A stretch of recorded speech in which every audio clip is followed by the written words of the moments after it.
So my classmate discussed us a while ago on what is a spatial pattern. A spatial pattern can be used to study and interpret the different factors that make up a city.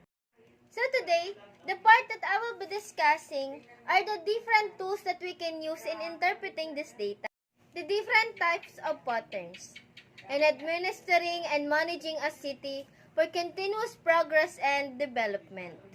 So in interpreting the data, it is easy for us to make a graphical representation para mas maging madali sa atin ang magbigay ng analysis at dyan din papasok ang different types of patterns. So types of patterns are used to make a graphical representation of data para mas mapadali ang pagbibigay natin ng analysis.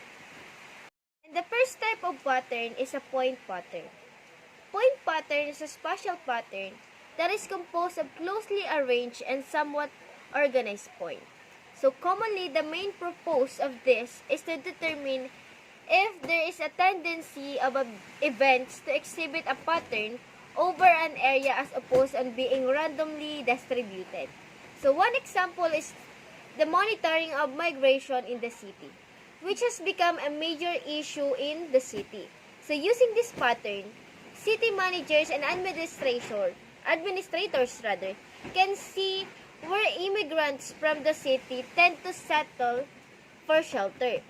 It can also be used to calculate the city's crime rate. So using a point pattern, we can determine which areas of the city have a high number of criminal cases. In that case, we can identify the factors that contribute to the occurrence. There are different types of pattern that can be used in interpreting by observing the position of the point to one another. The first one is random.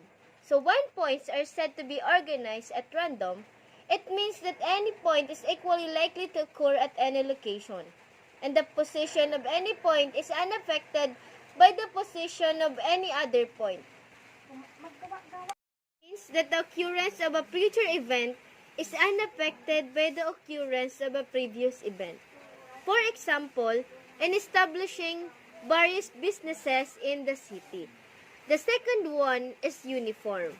So every point is as far from all of its neighbors as possible. Third is cluster. It is a pattern in which points are clustered together and large areas have view. If the points have a tendency to appear close to one another or concentrated to one another, there may be a factor that influences why this event occurs, such as the squatters area. So in interpretation, what factors, in your opinion, influence why immigrants in the cities try to settle in one location? Perhaps because it is close to a variety of employment opportunities. The next type of pattern is line pattern. Actually, the line pattern can be analyzed in the same way that the point pattern can. Line density, directional bias, and the directional alignment can all be used to quantify the line in pattern. Linear density is the quantity of any characteristic value per unit length. Ibig sabihin, the higher the density, the more data occur. It can be represented by either a thin or thick line. Strategic deployment, also known as directional alignment, is the process of cascading the organization's strategic direction through the various layers so that the appropriate tactics and actions can be developed and aligned. So bias in one direction is when you have a directional bias. You expect the market to move in a specific direction after the news report is released. So when looking for a trade opportunity in a specific direction, it is useful to understand what news report will cause the market to move. In short, line pattern is used in putting data in the graph influenced by different factors. It is used to show data in the form of a map. The next type of a pattern is also known as an area pattern. Though it is evaluated similarly to a point pattern, It can be used to demonstrate a clear representation of data in some contexts. And to find patterns in the areas, we observe representative textures, color and color transitions, areas that are adjacent or nearby to one another.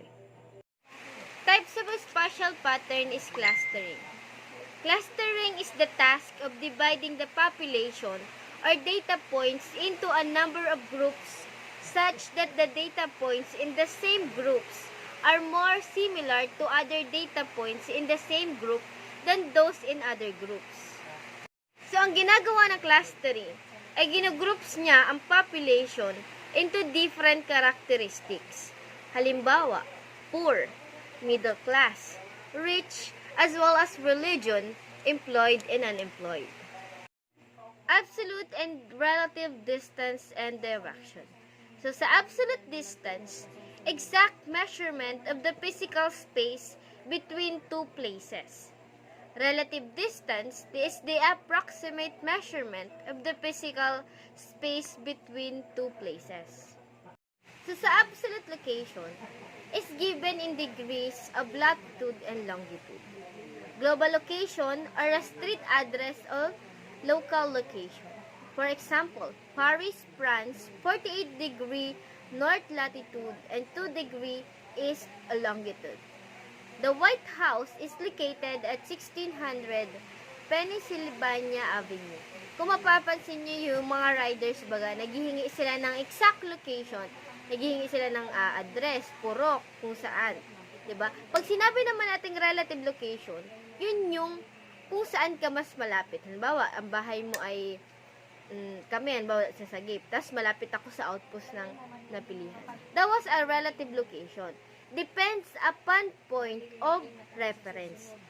Near, far, or a short drive. Described by landmarks, time, direction, or distance from one place to another. Dispersal is an ecological process that involves the movement of an individual or multiple individuals away from the population in which they were born or to another location or population where they will settle and reproduce. So the two most common forms of dispersal are natal or dispersal. Dispersal talks about the factors that affects migration or human being. Natal is permanently depart. They will never go back to the place where they live in the past. Elevation is the distance above sea level. Elevations are usually measured in meters or feet. They can be shown on maps by contour lines, which connect points with the same elevation, by bands of colors, or by numbers giving the exact elevations at particular points in the Earth's surface. Ang elevation is the height of a certain place with the base to the sea level. Ito ay ang importanteng factor sa pag-establish ng city. Kasi kapag ang city ay mas mababa sa sea level, more likely na babahain. While kapag mas mataas siya sa city, resistant siya sa baha. For the last slide, yung height na galing sa sea level, yun yung tinatawag na elevation. For example, sa Manila. Bakit mas madaling bahain ng Nabotas compare sa ibang cities ng Manila? Okay. Kasi 'di ba yung place ay pantay sa sea level. Kaya madaling bahain kahit kunting ulan, lalo na kung high tide. So hanggang dito na lang po yung aming report and thank you so much po sa lahat ng mga nanood. God bless.